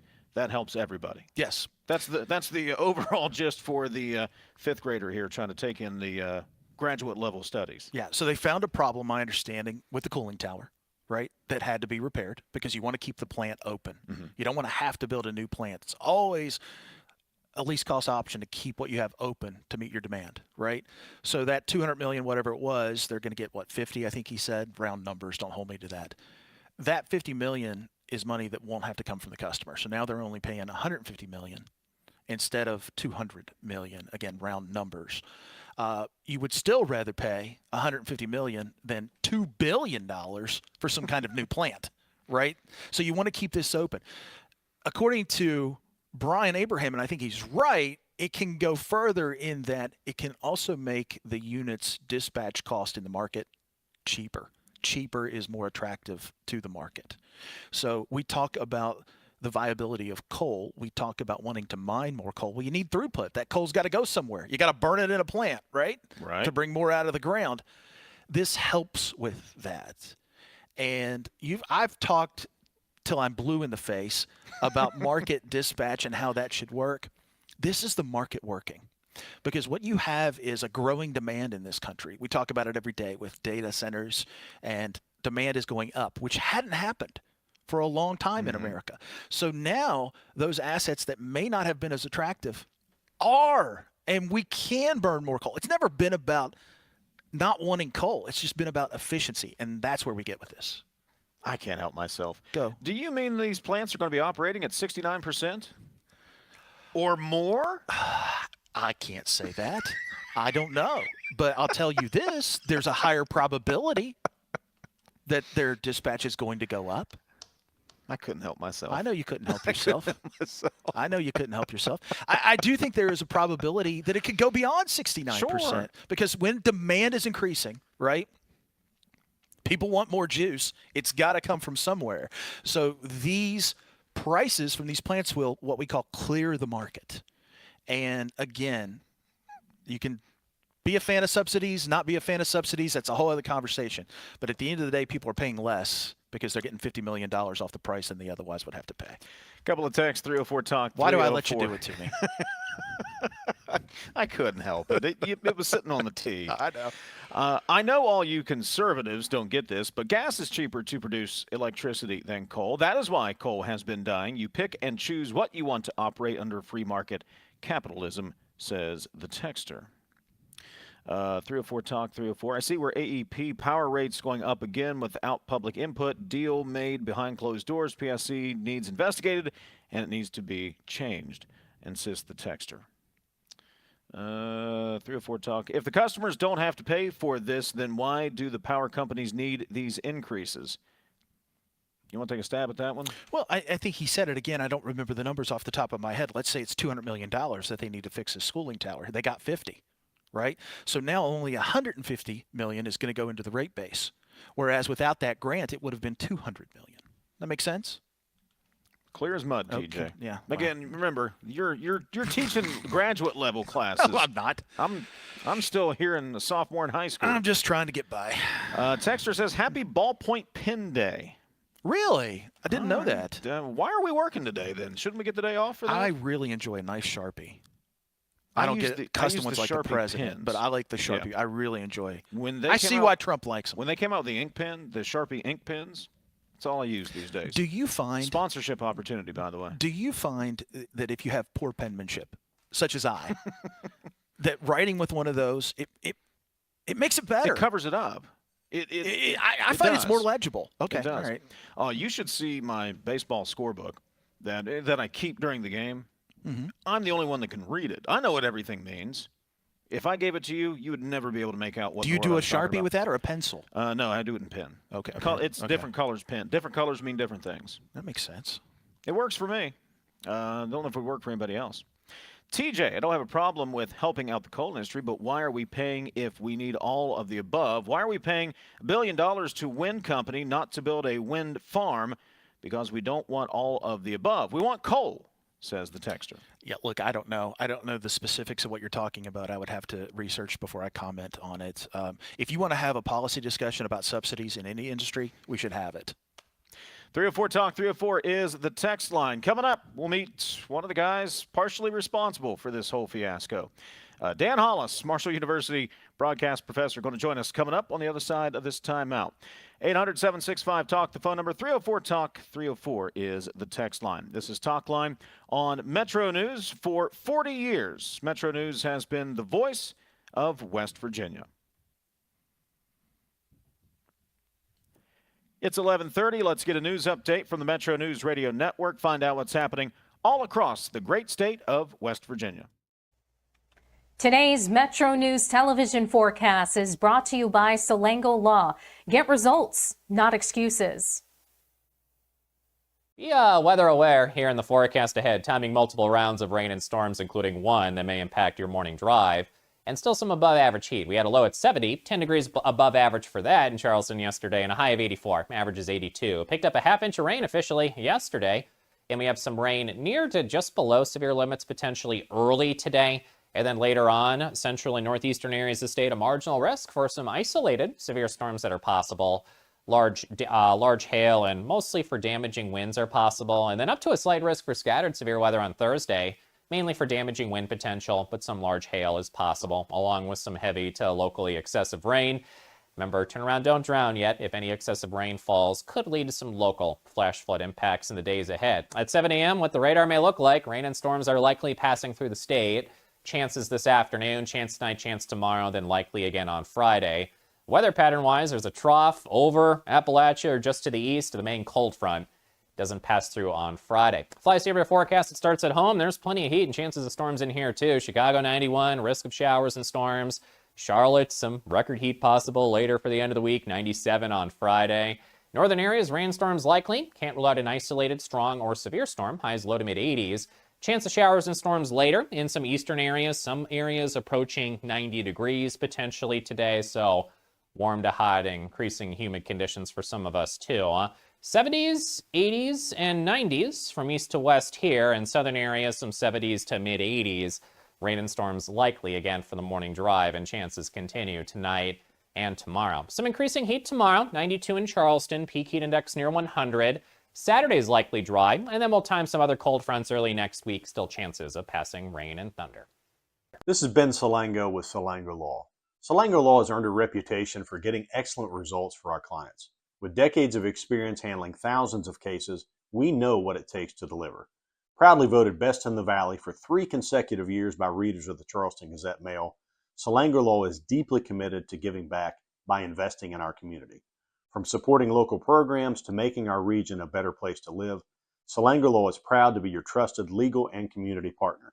Check us out at salangolaw.com. The 2026 High School Baseball State Championship. 4 classes, 4 champions, 1 unforgettable day. From first pitch to final out, the 2026 West Virginia High School Baseball State Championship, presented by Toyota, Saturday, June 13th. Watch live on Metro News Television, Facebook, and YouTube. Available on mobile, Roku, Apple TV, Fire TV, LG TV, and select Samsung Smart TVs.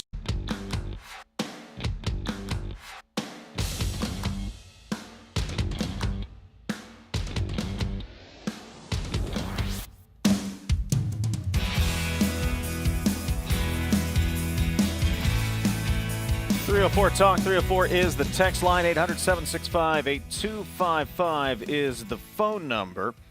George Washington leads Huntington 3-0 into 5. I was told by Chris Lawrence I was not supposed to bring this up, but I got to bring it up. Ty Nettles is throwing a no-hitter through 5 complete over at Jack Cook Field this morning. George Washington leading Huntington game 1 of the 4A quarterfinals this morning. Don't jinx the kid. Well, I mean, okay. I have a witness here in the studio right now. He's sitting over there. As a broad, you can't ignore the story of the game because of some silly baseball superstition, right? Cotton says I'm right. But he's over there. We got an audience of 1. It's the biggest audience we've had in a while, sitting over in the corner this morning. All right, we are on the campus of Marshall University. We've been here all week long as we are broadcasting from the high school baseball state tournament. I'm covering the tournament, so we brought the show to the Marshall School of Journalism this week. And one of the professors here at the Marshall School of Journalism has been honored recently. The Ohio Valley chapter of the National Academy of Television Arts and Sciences recently announced that Marshall J. School professor Dan Hollis would be the recipient of the Silver Circle Award. The Silver Circle honors media professionals who began their careers in television at least 25 years ago, either in a performing, creative, technical, or administrative role within the industry or within an area related to TV, such as TV journalism education. Hollis has been here a while. I've lost track. A longtime professor here, and again, one of the people you can blame for me sitting here today. Dan Hollis. Morning, buddy. Thank you, Dave. Thanks for Glad to be coming here. by. Glad to be here. Congratulations. Thank you. Very honored to have be inducted into the Silver Circle. Were you surprised? Oh yeah. Students nominated me, but I didn't know it. Students nominated me, and then I'm watching the ceremony where they had the nominees. The Emmy people announced the nominees, and I'm watching the stream, and they said, and our latest inductee into the Silver Circle is Dan Hollis, and heard them talk about me for a few minutes. Might not have shed a tear. How long you been at Marshall now? Yeah, started in 1999, fall of 1999. What made you go from, because you worked in television, obviously, so why did you go from TV and decide you wanted to get into the education side? That's a good question. I didn't go directly. I was in TV for a while, then I freelanced for a while, and then I decided to get into TV. When I was freelancing, one of the things I did was college recruiting videos, where we would go to various colleges around the around the nation, and spend 2 or 3 days, 4 days on campus, and then create a video about the school, and then they would send that video out to their prospective students on VHS tapes in those days.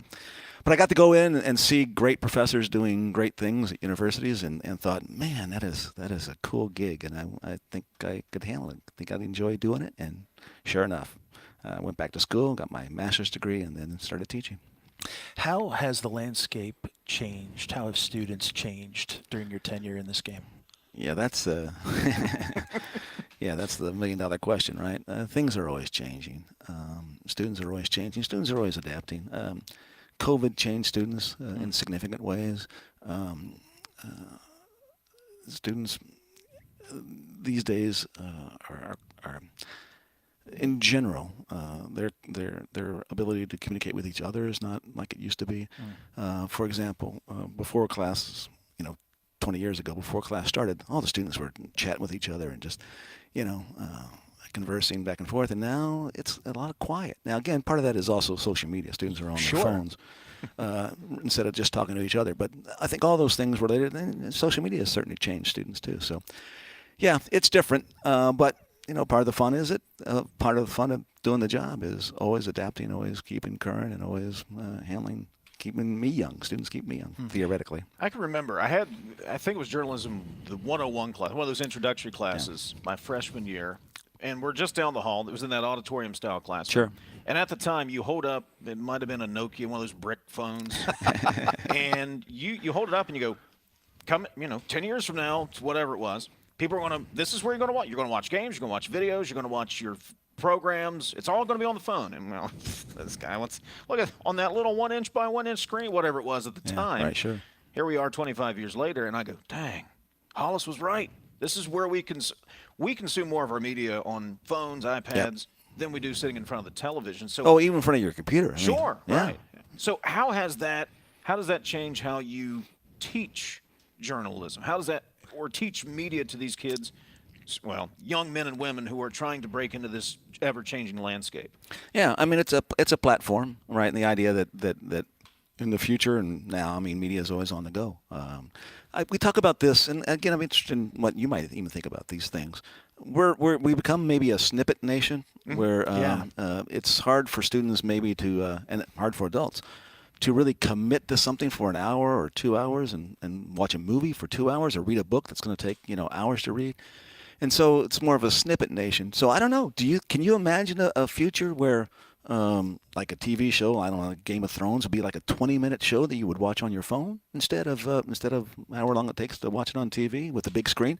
One of the ironies, of course, is that in living rooms, people have these huge TVs these days, and so it's a huge TV or a small TV that we're working with. And so it's a different thing, right? If you have the big screen, you can pay attention to details and things like that. If it's a small screen, you got to be careful because people may not notice the details. Well, I'll give you an example, Dan. You can take this show. It's a 2-hour show, but really it's 8 smaller shows that make up the 2 hours exactly. that people can go back and consume, and they can listen to a segment.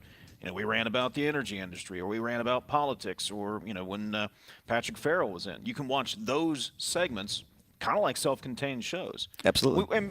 I'd love to tell you we designed it that way, but it kind of happens by accident sometimes. But it's just exactly what you're talking about. Because attention spans are, 8 to 10 minutes if you're lucky? If you're lucky, yeah. I think they're 8 to 10 seconds. And that's, you put something on social media, Professor, and you see a huge drop-off after 20, 25 seconds. My worry is, with all the complexities that we have to deal with today, because we have huge challenges, how do we get people to want to invest in solving the problem, or even before do that, to understand the problem if they're only willing to give it 10, 20 seconds? Yeah, and take the work. Yeah. We talk about that in class too, right? How many things are and again, even with AI and the technology, do you challenge yourself to do the work?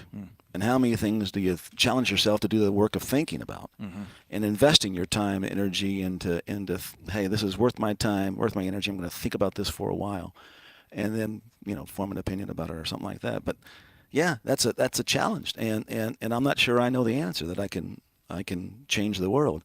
But I do worry about this idea of commitment and students, all of us, committing to something.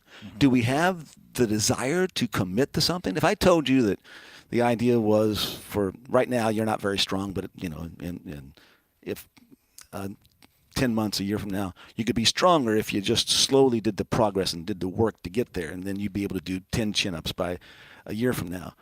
Could you be able to do the work without the immediate payoff? Or are we just so used to the immediate payoff these days that if we can't have that immediate payoff, then we're not going to put in the work? So, yeah. Dan Hollis is joining us. He is a broadcast professor here at the Marshall School of Journalism. That's kind of an understatement. You do a little bit of everything here, don't you? Yeah. Well, not a little bit of everything. I do mostly these days media literacy class, and then media law class. Do you just still do media law? Yeah, media law. Ethics and law. Believe it or not, there's a class that came in handy that I didn't realize at the time. I was would have paid more attention. Yeah, I should have paid more attention to that class. Came in handy later in life as I'm sitting at the Capitol going, oh, yeah, we did this in media law 15 years ago. Who would have thought I would use this? That's the way. Do you get that a lot, though, from goofballs like me that come back? I tell this to Dr. Chuck Bailey, who does the radio station. 20 years later, go, I get it now. I didn't get it when I was 20. I get it now. No, again, all of us do that, right? Yeah. When we mature, the idea that we pay attention to these things, I should have paid more attention to these things. One of the things we talk about is the relationship between truth and trust. And even for college professors, right? What do you believe? How much of what you believe is based on the trust in the person who told you that information? And even if it's not immediate, that idea that, I do trust my professor, and I'm going to even maybe have this in the back of my mind 10 or 20 years from now, that I'll always be able to play because I trust this information. I know where to look it up or call him or ask him, those kind of things. So, yeah, and one of the great joys of being a professor is when students come back 5, 10, 20 years and say, hey, listen, ask me another question about something like this. I'm going to ask this because I'm hoping you'll disavow me of the notion. Okay. Walter Cronkite wanted to be trusted, Sure. I think. No, absolutely. Do aspiring journalists today, do they want to be trusted or do they want clicks? Oh, well. Yeah. The point is obvious that we have to make sure that students understand the responsibility that they have to accuracy and truth. One of the things the Radio, Television, Digital News Association says is the truth should get in the way of a good story. Don't worry about clicks. You got to tell the story and tell the story correctly, and accuracy is part of that. Transparency is part of that, letting the audience know where you got the information from. But we are living in a media world where clicks are important, and that's a lot of the revenue is based on how many people are clicking. And so you have to find that balance. Again, in my viewpoint, accuracy, truth, transparency, number one. And then, how can you make people aware of what you've done? I think it's both, not to bore people with media discussion, but just to emphasize, it is both as hard as it's ever been to get into news media, but it's also as easy as it's ever been because you look at the technology, back to the phones, what I had to do, what I needed a radio station for or a TV station for, you can do on your phone. The hard part is doing everything you said, truth, accuracy, the commitment, understanding the ethics. That's the hard part of finding that avenue to deliver that type of information. You can do the technical stuff. I mean, I got a 11-year-old nephew who can do the technical stuff, unfortunately for some of us in the business, but it's the other things that I worry about as I look across the industry moving forward. So. Yeah, the phone I carry around in my pocket is a better camera than the $100,000 camera I used to put on my shoulder. Sure. Right? Yeah. It's just different times. But yeah, I mean, again, the fundamentals have to be the fundamentals, and accuracy is by far the number one responsibility of a journalist. Still having fun? Best job in the world. Best job in the world. I get again students like you. And what could be better than that? Good Dave Wilson story. You gonna leave us with something? I better not. Okay, all right. I'll leave you with the Dan Hollis story. Oh, now see what he's doing? He's flipping it on Turn you. it out, yeah. So first, there's all kinds of legends of. I only believe about half these stories. My first college class was his class. Okay. So it's like a Monday morning, 9 o'clock in the morning. Might have been 8 o'clock. It was stupid freshmen taking early classes, right? And it's in the there's an auditorium style classroom down here. And he comes in, he carries all this junk in a milk crate. And for whatever reason, he was climbing over seats coming in. Sometimes to make a point. And he was trying to make a point, but he misses one of the seats and racks himself. Close. And here it is. I have got no idea what this guy, and he's like, oh my gosh, the professor almost kills himself in the class. And I'm sitting there going, what have I gotten myself into? You're kind of rethinking your decision at that point? Yeah, I'm going, is this college? Is this what college is? Well, let me just, First day. That particular story has been told like 1,000 times by 1,000 different students. Is it like telephone? In 1,000 different ways. I'm not exactly sure what really happened. Okay.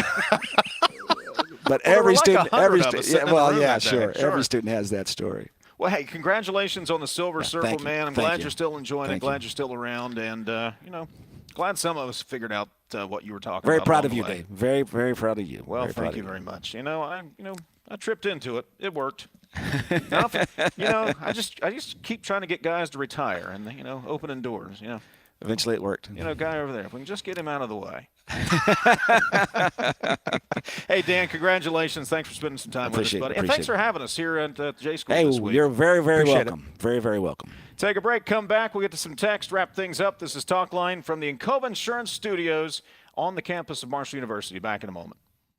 Approach your retirement with confidence. With over 150 years of combined experience, the advisors of the Stike team at Wealth Enhancement Group provide advice and wealth management strategies to individuals, families, small businesses, professional offices, and institutions. With the Stike team, you'll have access to an advising team with extensive resources, a client-first mindset, and a passion for helping transform the lives of those we serve. Visit wealthenhancement.com/Stike today and join the team that's dedicated to your success. We are there for you, to care for you at the health plan. We are here for you. For over 4 decades, we've been rooted deep inside West Virginia. Through thick and thin, supporting local families and businesses. Proudly serving your neighborhood since 1979. your trusted partner in the community. The health plan, we are here for you. They say you can't take the lottery with you. But now you can play anywhere, anytime with iPlay, the West Virginia Lottery's official app. From Cooper's Rock to the Greenbrier River, from the bleachers to your living room, iPlay goes where you do. Safe, simple, and always West Virginia proud. Play anywhere, anytime. Download iPlay today. iPlay, the fun, secure way to play, wherever life takes you. 18 plus to play. Play responsibly. You're listening to Talkline on Metro News, the voice of West Virginia. In 1914, the same year the first commercial flight soared and the Panama Canal opened, Greer Industries was born. Herbert and Agnes Greer began in Morgantown, West Virginia, striking the first pick into the limestone formation that would become the backbone of one of the state's great industrial legacies. From the roads we drive on, the buildings we build, and the communities we serve, Greer Industries has been delivering quality for decades. At Greer Industries, we've been improving lives for more than a century. What does it mean to lead in medicine? J.W. Ruby Memorial Hospital is the top hospital in West Virginia, nationally recognized for 3 programs and 18 procedures and conditions. But to us, leadership means being first in care, in lives saved, in lives restored. In medicine, we lead in the ways that truly matter. On the next State of Minds. There's this big power plant that looks like it's going right on top of Davis, and I think everyone was asking the same question, why? We have a rural character, outdoor character, wild character of our county, and we would be kind of putting in this utilities size industrial landscape, and I think it would change the character of our county. The best selection of WVU apparel is at Daniel's Men's Store. Exclusive designs you won't find anywhere else. Stylish, sophisticated, and unmistakably mountaineer. Shop in store or online at danielsofmorgantown.com. You own a boat because you love spending time on the water. Choose the outboard that allows you to make the most of it.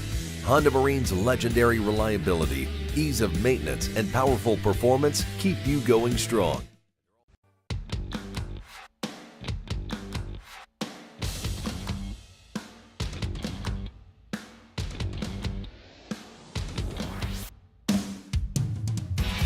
MetroNews Talkline is presented by Encova Insurance, encircling you with coverage to protect what you care about most. Visit Encova.com to learn more. It may not feel like it, but boat weather is, well, it's here. It's June. It's time to get out on the rivers and lakes, so get ready and be prepared with great deals on pontoon and fishing boats at Lou Wendell Marine Sales. Check out the entire inventory at LouWendellMarineSales.com. Lou Wendell Marine Sales. We sell family fun. Also, want to remind you, we're going to be on the road a week from today. We're going to be in Buchanan at West Virginia Wesleyan College for the 2026 West Virginia Scholar Program. The winner is going to be announced next Wednesday. We will be there on campus, but you have time to help vote and select this year's winner. Go to WVMetroNews.com where the 15 finalists are listed. You can cast your vote to help determine who will win a full scholarship to West Virginia Wesleyan. That'll include room, board, tuition, and fees. Just log on to WVMetroNews.com. Click the Vote Now button. You have until midnight, June 14th, to help select the winner and change a West Virginia student and their family forever. 2026 West Virginia Scholar Program supported by Greer Industries, West Virginia Hospital Association, ZMM Architects and Engineers, the West Virginia Farm Bureau, and Friends of Coal, and of course, Metro News. Again, vote now, WVMetroNews.com. Looking forward to it. It'll be a great day. Great day. Yeah, always fun. Always fun to go down to Wesleyan. And we were talking earlier about optimism. Mm-hmm. You can't help but feel optimistic when you meet those groups of that group of students in the West Virginia Scholar Program. That'll be, Wednesday. We'll be there live. We'll be talking to the kids on Wednesday as well. A couple of texts here, 304-TALK, 304. It amazes me that global warming is no longer an issue when it comes to coal-fired power plants. At the end of the day, corporations think we're stupid. Okay.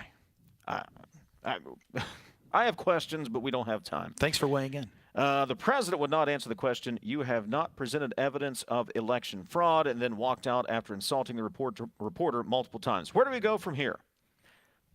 I don't know. He said Iran's going to have to pay the price this morning. Did you see that for extending and not taking a deal earlier? I was hoping to ask Jared Halpern about that. I was too. He Halperned us. Maybe there's breaking news. We'll have to look. How much of that is Trump walking back or trying to admit that, look, I'm not getting a deal here? Well, I think it's foolhardy to think you're going to get a deal. Let's say you do. I don't think they'll honor it.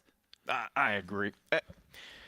You picked a fight. And look, we can talk until we're blue in the face whether or not the United States should have gotten involved militarily in the way it has. Mm-hmm. But the fact is it did. So you've got to end what you started, or we're just going to end up right back where we were with having gained no ground either literally or, figuratively here. Or I dare say perhaps we've provoked. Possible. And now they're more stirred up than they ever were. I mean, if you can do what you say you can do, then go knock the bully out. Mm-hmm. 304 Talk 304. And I don't say that lightly, by the way. I'm not trying to take anything lightly here, but, I mean, they understand in that part of the world one form of communication, if you will. And it's not deal-making, unfortunately.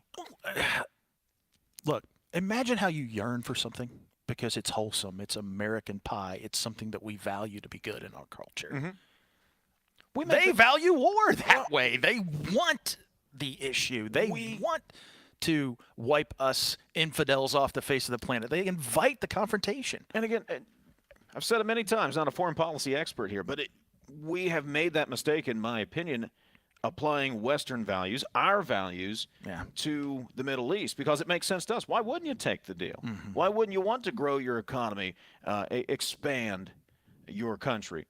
And I don't mean expand the borders, but expand your economy and grow. Doesn't make sense to us. And when you apply those values there, that you end up in this type of mess. Yep. All right, got to take our final break. We'll wrap things up. Tell you what to expect tomorrow. This is Talkline from the Cove Insurance Studios on the campus of Marshall University. Located in the heart of West Virginia, Bridgeport is the place to play. Endless indoor and outdoor recreation opportunities, including the Bridgeport Complex, coupled with a dynamic food scene, make Bridgeport the perfect getaway destination for couples and families. Explore unique shopping and pick from a wealth of lodging options to find something perfect for your needs. Explore the heart of West Virginia in Bridgeport. Learn more about all there is to do at greater-bridgeport.com. The 2026 West Virginia Scholar Program has been a huge success. High school juniors from all across the state have applied, and we're down to 15 finalists. Now, we need your help. Please go to wvmetronews.com and vote for your favorite finalist. By casting your vote, you can help determine who will win a full scholarship to West Virginia Wesleyan. That includes room, board, tuition, and fees. Just log on to wvmetronews.com, click the Vote Now button, and cast your vote. You have until midnight, June 14th, to help us change the life of a West Virginia student and their family forever. Cast your vote today by clicking the Vote Now button at wvmetronews.com. The 2026 West Virginia Scholar is supported by Greer Industries, the West Virginia Hospital Association, ZMM Architects and Engineers, the West Virginia Farm Bureau, Friends of Coal, and of course, MetroNews. Vote now at wvmetronews.com and help us change the life of a West Virginia student forever. You're listening to Talkline on Metro News, the voice of West Virginia.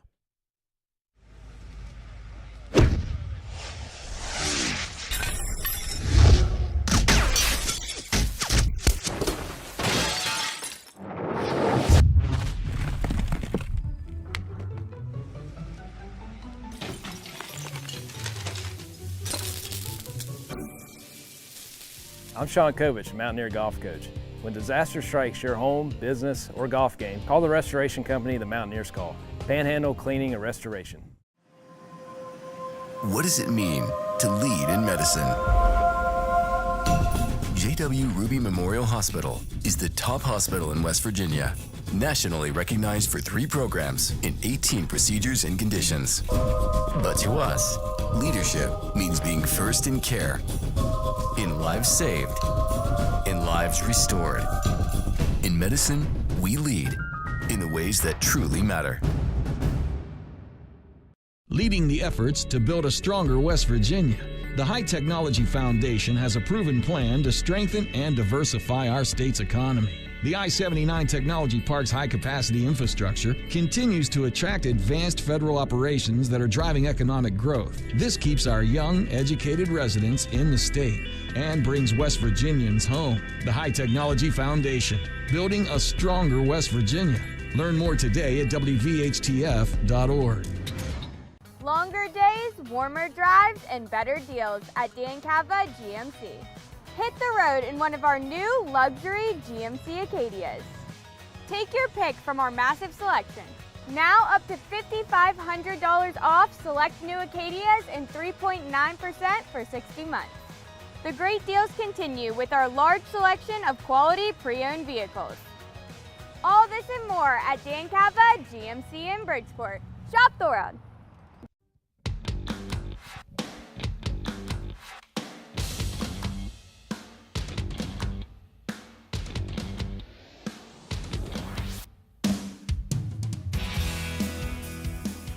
One at a time. Just a reminder, jackpots on the rise. Don't forget about the Powerball and Mega Millions jackpots. $238 million for the Powerball, $413 million for Mega Millions. Tomorrow, see if we can connect with Hoppy. He's headed to Omaha today. Hoppy Thursday.